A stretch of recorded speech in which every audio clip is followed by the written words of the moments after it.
하시고요. 이렇게 인사합니다. 복음은 구원을 주시는 능력입니다. 예, 복음은 구원을 주시는 능력.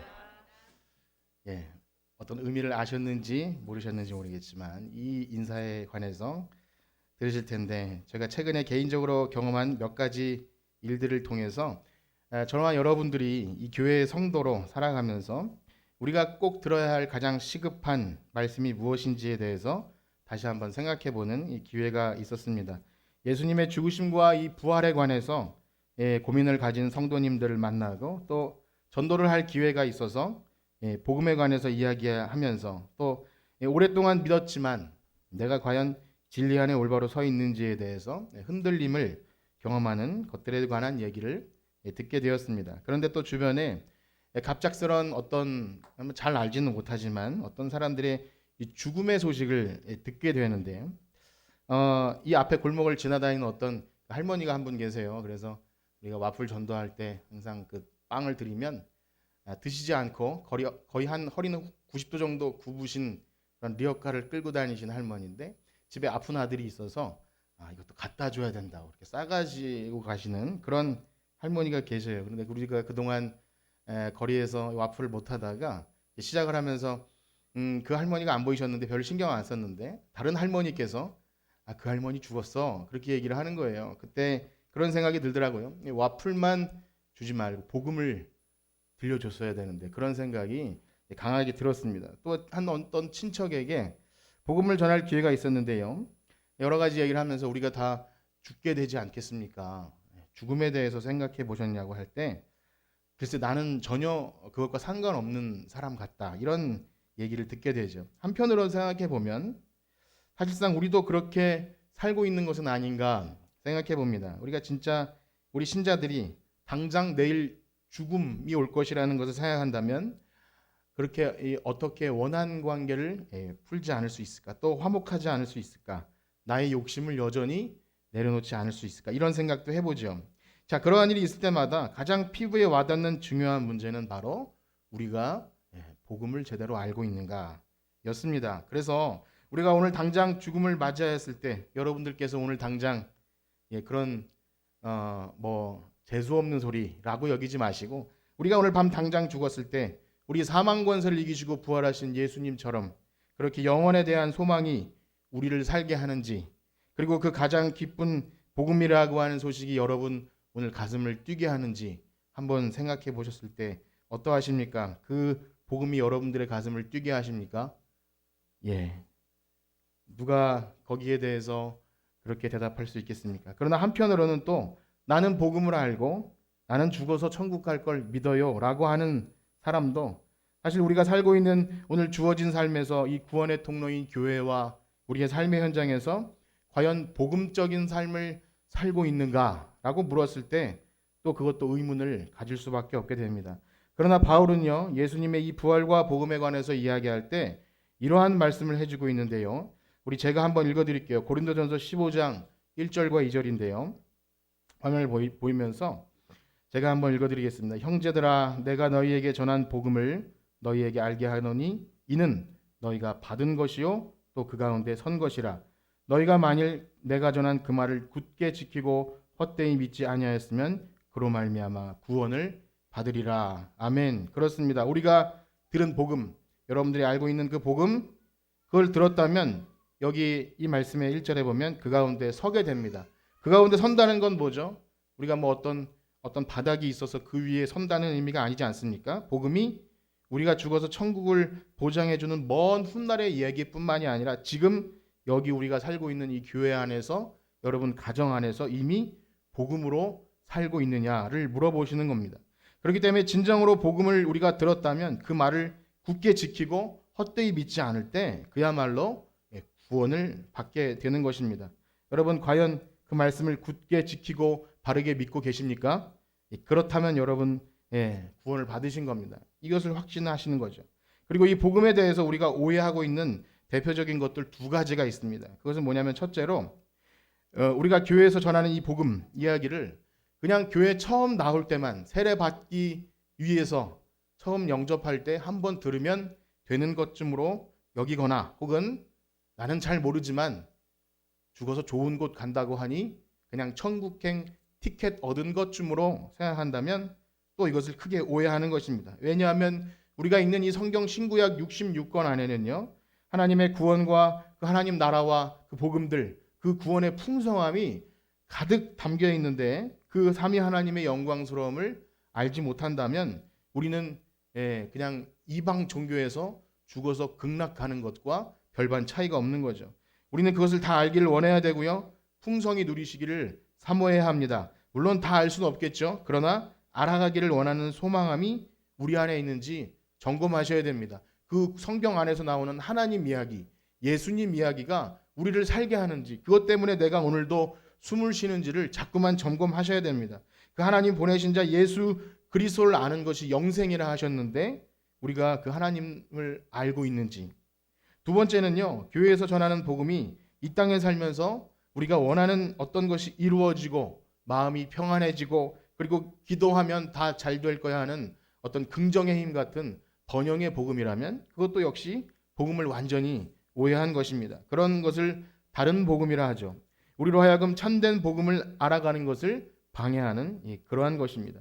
그렇게 이 잘못된 복음으로 길들여지면요, 우리의 신앙생활이 우상 종교와 다를 바가 없어지고, 그러면 당장 우리 앞에 실용적인 어떤 열매들이 나타나지 않으면 금방 믿음을 저버리고 배도하는 길을 걸어가기도 됩니다.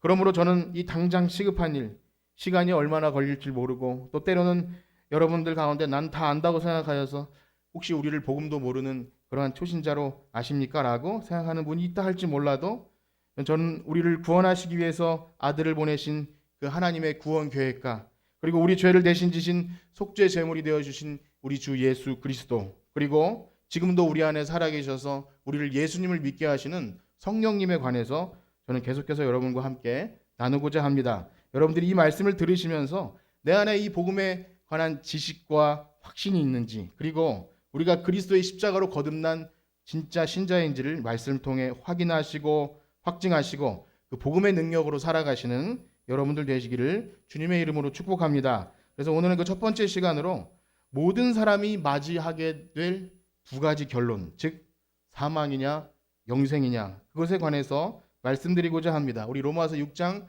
23절을 다시 한번 읽어보겠습니다. 로마서 6장 23절 시작. 죄의 삭은 사망이요 하나님의 은사는 그리스도 예수 우리 주 안에 있는 영생이니라. 아멘. 이 땅에 살아가는 사람들은 제가 이렇게 말씀드리지 않아도 다 알고 있는 사실은 태어나자마자 죽음을 향해 달려가죠. 다 맞이하게 되는 것이 죽음입니다. 나이가 많든 나이가 적든 오는 순서는 있어도 가는 순서는 없는 것이 바로 이 죽음이죠. 그런데 그것은 우리가 모두 아는 바이지만 이것이 나의 이야기로 여겨지기가 그리 쉽지 않습니다. 당장 내일 죽을 줄도 모르면서 우리는 1년 혹은 10년, 20년, 30년 밖을 내다보고 투자도 하고 우리의 미래를 준비하고 하는 것이 우리 어리석은 인생입니다. 그러나 어떤 기회로든 우리 사랑하는 사람의 죽음이나 내가 아는 사람들의 어떤 병듦이나 내가 병들어서 시한부 인생이 되었거나 혹은 어떤 경로로든 이게 과연 끝일까라는, 이 죽음이 전부일까라는 생각을 진지하게 고민해보게 될 때 세상에서도요, 그런 고민 때문에 종교가 생기고 도대체 삶은 왜 사는 것이고 죽음은 무엇인가를 고민하다 보니 철학도 생기는 것이고 세상 사람들도 그러합니다. 그러나 성경은요, 우리가 교회 다니면서 보는 성경은 죽음을 그 정도로만 얘기하고 있지 않습니다. 하나님의 말씀을 듣는 자들에게는요, 죽음이 전부가 아니라 영생이 있다고 말씀하십니다. 그러니 이 땅에 태어난 모든 인간은요, 육체의 죽음과 함께 사망이냐 혹은 영생이냐 이 둘 중에 하나로 결론을 맞이할 것입니다. 어느 누구도 이 둘 중에 하나 가운데 들어가지 않을 사람은 없습니다. 만약 한 사람이 이 죽음의 문제를 제대로 직면하게 되면요, 사실상 우리가 지금 고민하는 여러 가지 문제, 여러분들 가운데 마음이 평안하신 분도 계시겠지만 지금 예배 드리면서도 이렇게 걱정, 근심 그런 것 있지 않습니까? 직장의 문제나 자식의 문제나 혹은 경제적인 또 집의 문제 등등. 그러나 내일 죽는다면 그것이 무슨 의미가 있겠습니까? 그렇죠? 우리가 탈 적금이나 내가 쏟아부은 이 거둘 열매들, 내가 오늘 당장 죽으면 그것이 누구의 것이 되겠습니까? 그래서 물어보진 않았지만 자살하는 사람이 그런 모든 걱정, 근심을 죽으면 끝날 줄 알고 죽기 때문에 그러지 않을까 생각해 보지만, 아니 죽음 이후에 어떻게 될지도 모르면서 그렇게 죽는 것은 믿지 않는 사람들도 그러면 안 된다라고 말하지 않습니까? 그런데 우리가 살아가는 세상은 우리로 하여금 이 죽음의 문제에 무감각하게 만드는 것 같습니다. 여러분, 우리가 아무리 좋은 집에 좋은 것을 먹고 조금 더 건강하게 살고 조금 더 남들보다 낫게 산다 한들, 인기가 있고 그래서 뭐 그렇게 늙고 병들고 죽는 것이 뭐 별 차이가 있겠습니까? 그 유명 연예인도 또 세상에 그렇게 부자인 사람들도 우울증에 시달리다가 자살하지 않습니까?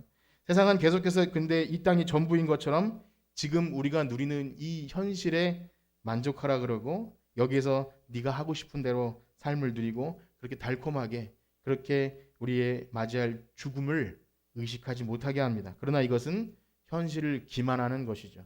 우리가 맞이하게 될 죽음에 대해서 무감각하게 만드는 것은 결국 사탄의 장난입니다. 우리가 너가 인생의 주인 너니까 너가 원하는 대로 삶을 살아라. 그것이 에덴 동산에서 아담과 하와를 범죄하게 했던, 너가 너의 인생의 주인이니까 네 마음대로 살아라 하는 것, 그것이 범죄의 첫 번째이죠. 그런데 이 사망에 관해서 오늘 성경은 아주 중요한 비밀을 알려주십니다. 우리 다시 한번 로마서 6장 23절 읽어보겠습니다. 시작. 죄와 삭은 사망이요 하나님의 은사는 그리스도 예수 하면, 여기 앞에 죄의 삭은 사망이다. 그러니까 많이 들어봤던 말인데, 삭은 무엇이죠? 바로 노동의 대가로 받는 그 품삯할 때 삭시입니다. 그러니까 이 땅에 인간이 죄를 지음으로써 받게 되는 월급 같은 보상이 죽음이라는 겁니다. 굉장히 생소한 개념일 수 있어요. 그러니 무엇입니까? 이 땅에 어떤 형태로든 우리가 열심히 살고 착한 일을 하던 나쁜 일을 하던 혹은 뭘 하든 간에 아등바등 살아가면서 죄를 짓고 그 삭스로 받는 것이 죽음이니 얼마나 어처구니 없는 것입니까? 이처럼 하나님을 모르는 자들의 삶은 이렇게 어처구니 없는 거예요. 열심히 살았는데 보상으로 받는 것이 죽음.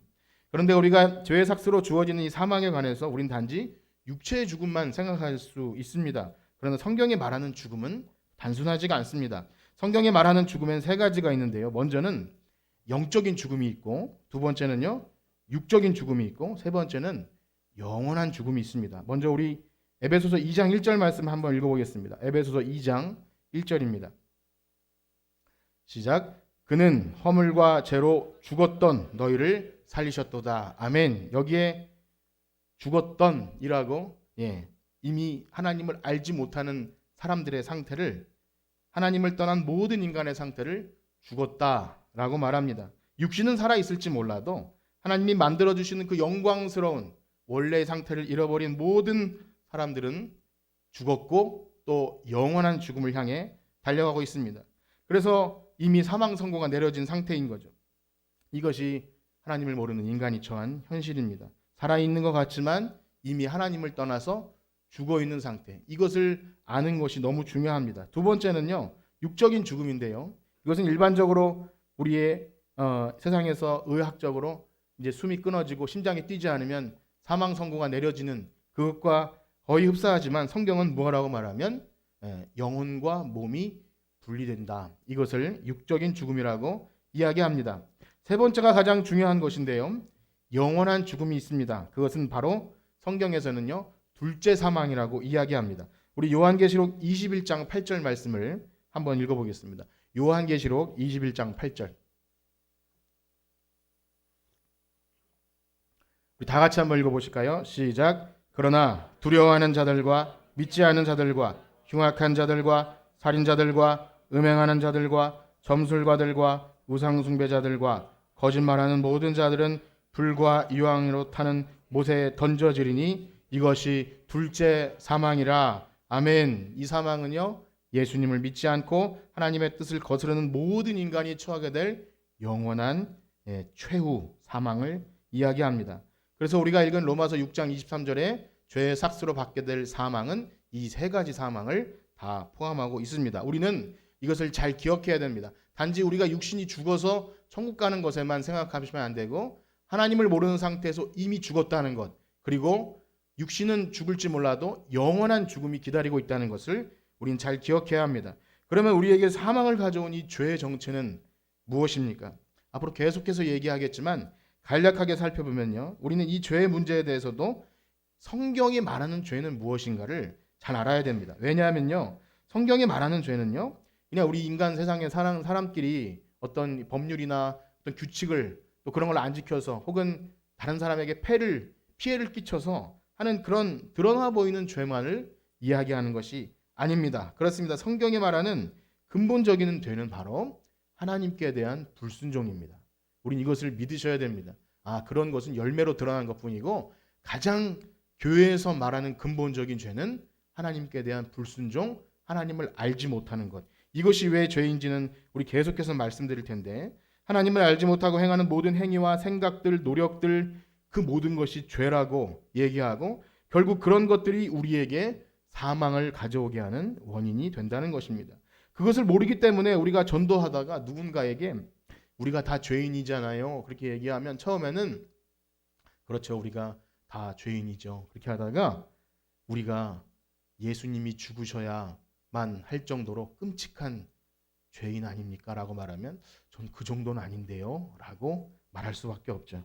저는 그렇게 다른 사람에게 죽을 만큼 죄지진 않았어요 라고 말합니다. 모르기 때문인 거죠. 그러나 성경이 말하는 죄는 그런 것을 이야기함이 아닙니다. 그런 것은 죄의 결과로 인한 열매들이지, 근본적인 죄는 하나님에게서 우리가 분리되어서 이제 더 이상 하나님을 인정하지도 않고 그냥 내가 주인인 것처럼 살아가는 그 자체가 이미 죄인이기 때문에 벌어진 현상입니다. 우리 이 시간에 이 말씀이 좀 길지만 다 같이 말씀을 한번 찾아서도 읽어보실 텐데요. 로마서 1장 19절에서 32절입니다. 로마서 1장 19절에서 32절입니다. 우리 찾아서 교독해 보도록 하겠습니다. 로마서 1장 19절에서 32절. 화면을 보시고 또 찾으시고 제가 먼저 읽겠습니다. 이는 하나님을 알만한 것이 그들 속에 보임이라. 하나님께서 이를 그들에게 보이셨느니라.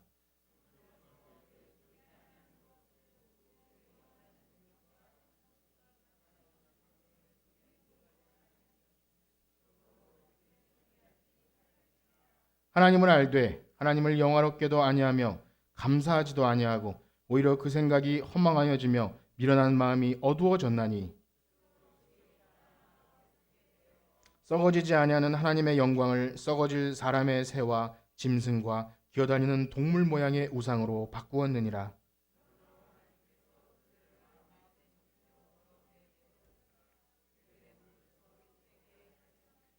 이는 그들이 하나님의 진리를 거짓 것으로 바꾸어 피조물을 조물보다 더 경배하고 섬김이라. 주는 곧 영원히 찬송할 이시로다. 아멘.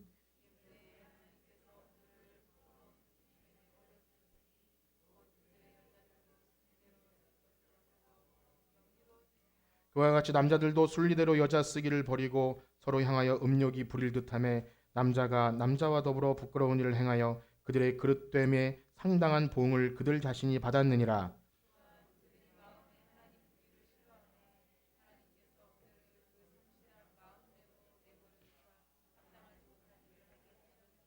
곧 모든 불의, 추악, 탐욕, 악의가 가득한 자요, 시기, 살인, 분쟁, 사기, 악독이 가득한 자요, 수군수군하는 자요,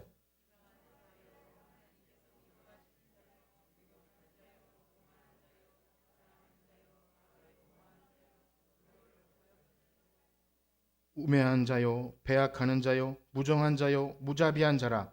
그들이 이 같은 일을 행하는 자는 사형에 해당한다고 하나님께서 정하심을 알고도 자기들만 행할 뿐 아니라 또한 그런 일을 행하는 자들을 옳다 하느니라. 아멘. 그렇습니다. 우리가 읽으면서 마음이 불편해질 수도 있는 이런 말씀.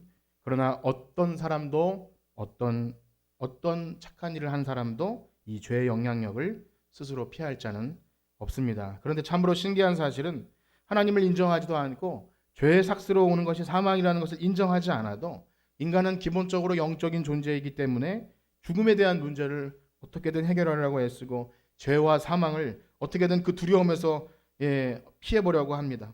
그래서 선을 행함으로 또 공덕을 쌓으면 어떻게든 그것이 가려질까, 혹은 참선을 하고 고행을 하면 어떻게든 다음 생애라도 어떻게든 죽어서 극락에 가보려고 그렇게 죽음을 두려워하면서 죄의 문제와 씨름합니다. 그러나 아무도 그 문제를 해결해 줄 수 없죠. 하나님을 알만한 것이 그 속에 있지만 아무도 스스로 죄의 문제를, 사망의 문제를 해결할 수 없습니다. 이 강력한 죄의 결과는 우리 인간을 비참하게 만들죠. 여기 나오는 모든 악한 덕목들, 우리가 이 세상에서 보는 뉴스들, 우리 안에 일어나는 그 더러운 것들, 그리고 미워하는 것들, 또 이 세상에 참 보기만 해도 안타까운 일들, 참 그런 범죄들, 그런 또 부와 권력을 다 있어서 만족할 것 같아도 그런 유명한 사람들이 영혼의 피폐함 때문에 스스로 죽는 일들.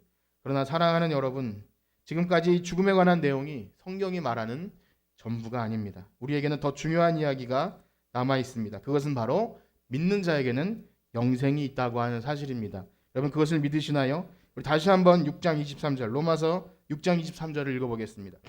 시작. 죄의 삭슨 사망이요 하나님의 은사는 그리스도 우리 주 안에 있는 영생이니라. 아멘. 어떤 사람이 정말로 이 죄의 문제 또 죽음의 문제를 너무나 진지하게 절감하고 깊은 절망에 빠져본 사람이라면 우리 인간 스스로 절대 선을 행할 수 없구나, 이런 고민을 했던 사람이라면 이 소식은요 가장 기쁜 복음의 소식인 줄 믿습니다. 그것은 로또 1등에 당첨되는 것보다, 여러분 가운데 들으시면서 저는 로또 1등이 낫습니다 라고 하시는 분이 있을지 모르지만, 그것보다 나의 집값이 오르는 것보다, 암병이 사라지는 것보다 이 죄와 죽음의 문제를 해결하는 것은 인생의 가장 기쁜 소식인 줄 믿습니다. 그런데 놀랍게도요, 우리가 사망에 이르는 이것을 죄의 삭시라고 하지 않았습니까?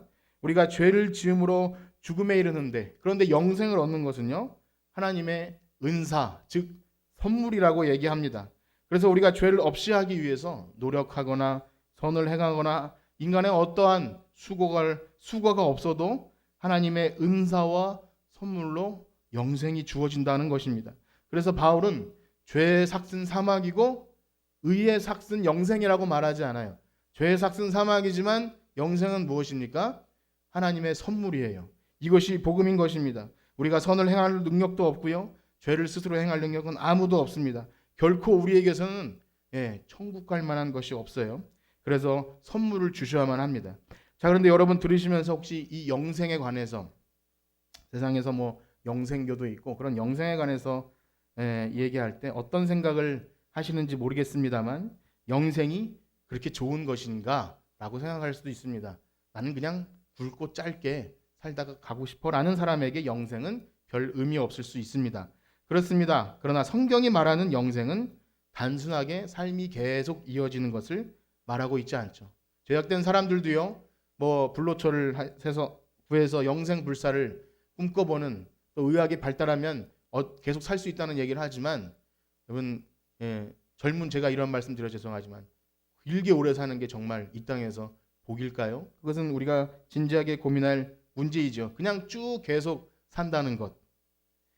물론 영생은 영원히 사는 것을 포함하지만 의미 없이 삶을 계속 이어간다면 예수님이 죽으셔야 할 만큼, 예수님이 돌아가시면서 우리에게 그 영생을 주시고자 하는 영생은 아니라는 것입니다. 그렇습니다. 영생은 무엇이죠? 우리 요한복음 17장 3절을 읽어보겠습니다. 요한복음 17장 3절입니다. 시작. 영생은 곧 유일하신 참 하나님과 그가 보내신 자 예수 그리스도를 아는 것이니이다. 아멘. 이건 예수님의 기도인데요, 우리가 무엇을 아는 것이 영생이다라는 개념은 잘 자리 잡기 어렵습니다. 그러나 이 땅에 살면서도요, 어떤 사람들은 어떤 귀한 진리를 깨달았을 때 아주 극적인 체험을 통해서 인생의 전과 후가 완전히 바뀌는 경험을 하는 그런 것도 있죠. 그냥 그것을 알았을 뿐인데, 경험했을 뿐인데도 그러한 것이 있습니다.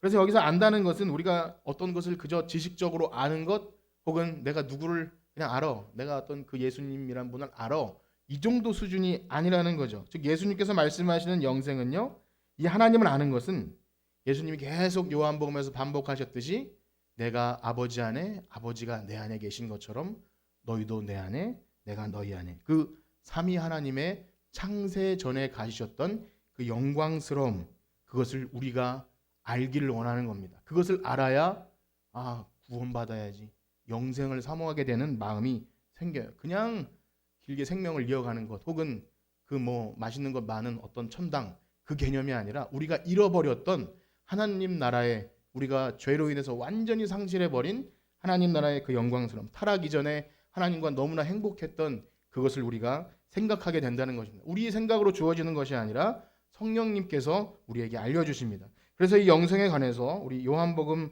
말씀을 조금 더 읽어보겠는데요. 17장 21절에서 24절까지입니다. 우리 다 같이 한 목소리로 읽어보겠습니다. 요한복음 17장 21절 시작. 아버지여, 아버지께서 내 안에 내가 아버지 안에 있는 것 같이 그들도 다 하나가 되어 우리 안에 있게 하사 세상으로 아버지께서 나를 보내신 것을 믿게 하옵소서. 내게 주신 영광을 내가 그들에게 주었사오니 이는 우리가 하나가 된 것 같이 그들도 하나가 되게 하려 함이니이다. 곧 내가 그들 안에 있고 아버지께서 내 안에 계시며 그들로 온전함을 이루어 하나가 되게 하려 함은 아버지께서 나를 보내신 것과 또 나를 사랑하심 같이 그들도 사랑하신 것을 세상으로 알게 하려 함이로소이다. 아버지여, 내게 주신 자도 나 있는 곳에 나와 함께 있어 아버지께서 창세전에 나를 사랑하심으로 내게 주신 나의 영광을 그들로 보게 하시기를 원하옵나이다. 아멘. 여러분, 하나님이 주시는 영생을 소유하시길 원하십니까? 여기 예수님 말씀하신 그 창세전에 하나님과 누렸던 영광을 우리고 보기 원하시나요? 그 영생이 어떤 것인지를 여러분 아셔야 합니다. 복음은 그 하나님을 아는 지식으로 우리를 이끌어 주십니다. 더 이상 죄와 사망이 없고 우리가 근심하는 것이나 두려워하는 것이나 슬픔과 눈물과 영원한 하나님의 사랑 가운데 여러분 우리 삶에 미움이라는 것 하나만 들어와도 가끔씩 아주 비참한 지옥을 경험하지 않습니까? 그냥 나는 괜찮았는데 누군가 외부에서 들어오는 어떤 자그마한 자극에 의해서도 확 무너지는 우리 자신을 볼 때 저는 하나님 나라에 가고 싶다라는 생각을 가끔씩 건방지게 그렇게 합니다. 이렇게 할 수 있겠는가? 그렇습니다. 그러므로 우리가 복음을 제대로 알고 있다면 이 영광스러운 하나님과 그가 보내신 자 예수 그리스도를 아는 것이 영생이라는 것이 어떤 말인지가 믿어지는 거죠. 또 놀라운 사실은요. 영생은요. 죽어서 천국에 가는 것만을 의미하는 것이 아니라 바로 이 땅에서 이미 시작된 하나님 나라임을 말씀해 주십니다. 우리 요한복음 5장 24절 말씀을 읽어보겠습니다. 요한복음 5장 24절 시작. 내가 진실로 진실로 너희에게 이르노니 내 말을 듣고 또 나 보내신 이를 믿는 자는 영생을 얻었고 심판에 이르지 아니하나니 사망에서 아멘. 예수님께서는 앞으로 영생을 얻을 것이라고 말씀하지 않고 영생을 얻었고 그렇게 완료형으로 말씀하시죠. 즉 하나님을 믿는 자에게 이미 영생이 주어졌다는 것입니다. 그러므로 영생은 우리가 죽기 전에 이 땅에 호흡이 붙어 있을 때 그때 믿음으로 주어지는 것이기 때문에 죽음 이후에는 아무런 소용이 없습니다. 천주교에서 얘기하듯이 죽은 자를 위해서 헌금을 하거나 죽은 자들을 위해서 기도하고 미사를 해도 아무 소용이 없죠. 목숨이 붙어 있을 때 우리의 육신에 이 심장이 뛰고 호흡이 살아 있을 때 그때 예수님을 영접하셔야 됩니다. 나에게 이미 주어진 영생이 지금 숨 쉴 때 있는지를 확인하셔야 됩니다. 그렇다면 누가 사망이 아닌 영생을 선물로 받은 자들입니까? 우리가 그것을 어떻게 알 수 있습니까? 우리 중에는요, 오랫동안 교회 나오신 분들도 있고 나름대로 직분도 있고 또 예수님을 알았다고 하는 나는 구원의 길을 안다고 하는 분들도 있고요. 또 모태신앙으로 살아온 사람도 있고 많은 사람들에게 저 사람은 참 신앙이 좋아 라고 인정받는 사람도 있지만 그러나 여러분 외적인 조건으로 그 어떠한 것으로도 그가 영생을 얻었다고 말해줄 수 있는 것은 없습니다. 우리들은 그런 피상적인 기독교에 대한 지식이나 교회의 경력이나 우리의 헌신과 봉사로 영생을 이야기하지 않습니다. 그런 걸 다 배제한 상태로 여러분 하나님 앞에 홀로선 단독자로서 이 두 가지 기준을 내가 주님께 자신 있게 묻고 답할 수 있는지를 우리는 확인하셔야 됩니다. 두 가지를 말씀드리고 마칠 텐데요. 첫째는요. 예수 그리스도를 진실로 믿느냐인 것입니다. 예수 그리스도를 진실로 믿느냐. 우리가 예수님을 진실로 믿는다는 것은 아까 읽은 요한복음 말씀처럼 우리가 예수 그리스도 안에 있는 것이죠. 예수 그리스도 안에 있는 것도 많은 설명이 필요하지만 가장 기초적인 것 한 가지, 나를 위해서 바로 내가 죽어야 할 내 죄 때문에 예수님이 나를 위해 죽으셨다는 것을 믿는 것입니다. 여러분 그것을 믿으십니까? 그렇다면 우리는 예수님을 믿는 것입니다. 2000년 전에 나무 위에서 달려 모든 저주를 받으시고 죽으셨던 그 예수님의 죽음이 바로 나의 죄 때문이다. 그러므로 여러분의 매일의 삶 속에서 나를 위해서 죽으신 그 예수님에 대한 이야기를 들을 때마다 매일매일 그렇게 눈물 나고 그건 아닐지 몰라도 그것 때문에 죄의 문제가 싫어지고 예수님이 나를 위해 죽으셨는데 우리의 삶의 중심에 예수님이 계신지를 확인하는 것, 그 사람이 바로 영생을 소유한 사람입니까? 여러분 어떠하십니까? 여러분 우리는 이 질문 앞에 절대 대충 얼버무려서는 안 됩니다. 여러분 스스로에게 묻고 답하시고 함께 모임 가운데 이것에 진지하게 답하셔야 됩니다. 두 번째는요. 우리가 읽은 6장 23절 로마서 보면 주 그리스도를 우리 주님으로 고백하는 자이죠. 예수 그리스도를 우리 주님으로 고백하고 있는지입니다. 오늘 로마서 본문은 바로 그 내용을 담고 있습니다. 그리스도 예수 우리 주 안에 있는 영생. 여러분 예수님을 주인으로 고백하는 것은 그저 입술의 고백뿐만이 아닙니다. 예수님 주님이시죠. 다 알고 있어요. 이것이 아닙니다. 이것은 굉장히 현실적인 문제입니다. 당시에는요. 예수님을 주로 고백한다는 것은 목숨을 걸어야 합니다. 왜냐하면 당시에 주라고 부를 수 있는 이 퀴리오스라고 하는 것은요. 로마 황제 시저에게만 할 수 있는 소리였어요. 주. 그런데 예수님을 주로 고백할 때는 목숨을 걸어야 했던 것이죠. 즉 만약에 그것이 두려운 사람은 예수를 주로 고백할 수 없습니다. 오늘도 다르지 않습니다. 정말 여러분들의 삶의 주인이 예수님이십니까?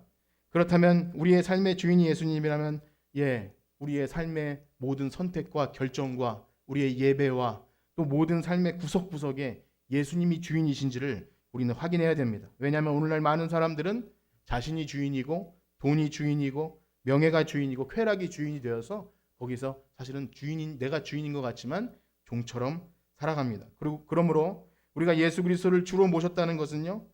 내가 지금 누구의 음성을 듣고 있는가? 여러분 정말 여러분들의 주인이 예수님이십니까?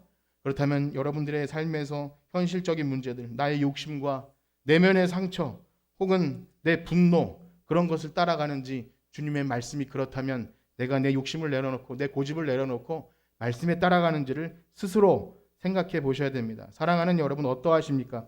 여러분의 삶의 주인이 진정 예수 그리스도이십니까? 그렇다면 여러분들은 영생을 소유하신 분입니다. 여러분 오늘 말씀 이렇게 마치겠습니다. 지금까지 살펴본 내용은 여러분들의 삶에 어떻게 들으셨는지 모르겠습니다. 다 아는 내용일 수도 있고 불편하게 생각할 수도 있고 또 기쁘게 받아들이셨을 수도 있습니다. 어떻게 들으셨든 이 진리를 가볍게 여기지 마시고 생명의 길로 나오길 축복합니다. 성경에서는 이것을 빼놓고 어떤 구원에 관해서도 말하고 있지 않습니다. 아직 호흡이 붙어 있을 때가 기회입니다. 언제 죽을지 모르잖아요. 지금 내 옆에 보고 있는 그 사람을 다음 주에 또 볼 수 있을지 우리는 알 수 없습니다. 우리 옆에 계신 분과 이렇게 인사합시다. 살아있을 때 예수 잘 믿읍시다. 살아있을 때 혹시 교회 다녔지만 이 최소한의 두 가지 예수님을 진실하게 믿는 것 그리고 예수님을 나의 구주로 모시는 것 이 두 가지 건에서 확실하게 대답할 수 없다면 우리는 모든 것을 다 내려놓고 겸손하게 엎드리셔야 됩니다. 그분께 자비와 긍휼을 구하면서 주님 우리에게 영생을 주셔서 십자가를 지신 그 예수님을 믿게 하여 주시옵소서. 그렇게 영접하기 위해서 간구할 때 하나님은 여러분들의 기도에 반드시 응답하실 것입니다. 저를 한번 따라해 보실까요? 하나님 나에게 믿음을 주세요. 예수님 나의 구주로 영접하게 해주세요. 아멘. 우리 기도하겠습니다. 하나님 아버지 우리와 같은 죄인을 위해서 사랑하는 아들 예수님을 이 땅에 보내시고 예수님의 대속의 죽음으로 말미암아 우리에게 영원한 생명을 주심을 감사합니다. 오늘 우리는 이 놀라운 복음 이야기를 다시금 진지하게 우리 자신에게 묻고 점검합니다. 하나님 우리 예수님에 대한 믿음이 이 세상 어떤 것보다 소중하고 귀한 진리가 되기를 소원합니다. 또 우리가 주인이 다른 어떤 것도 아닌 우리 주 예수님 되시는 우리는 그것을 떨며 두려움으로 묻고 진실로 고백하기 원합니다. 성령님 우리 마음에 찾아오셔서 마음의 문을 열어주시고 믿음을 더하여 주시옵소서. 우리를 사랑하여서 십자가 지신 예수님의 이름으로 기도드립니다. 아멘. 우리 이 시간에 찬송하시면서